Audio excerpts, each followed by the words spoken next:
तगारे. नंतर साधू आणि नौकेवर जाऊन बघतो तो नौका द्रव्याने पूर्ण भरलेली दिसली. तेव्हा साधू आणि मित्रासह जावयासह ती सत्यनारायणाची कथा सांग पूजा केली. नंतर नौका पाण्यात लोटून तो घरी जाण्यास निघाला.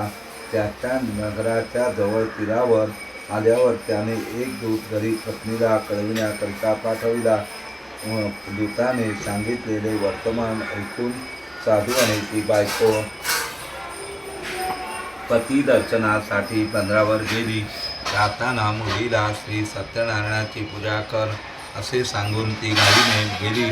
आईने सांगितल्याप्रमाणे केल्यावती ती सत्यनारायणाची पूजा केली.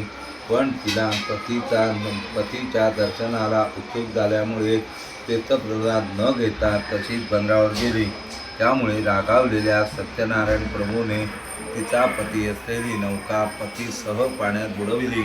ते पाहून कलावती शोकाने विव्हळ होऊन जमिनीवर पडली. भयभीत झालेला साधू आणि त्याची पत्नी हा प्रकार पाहून आश्चर्यचकित होऊन घाबरून गेले. कलावती व तिची आई त्यांनीही अत्यंत शोक करून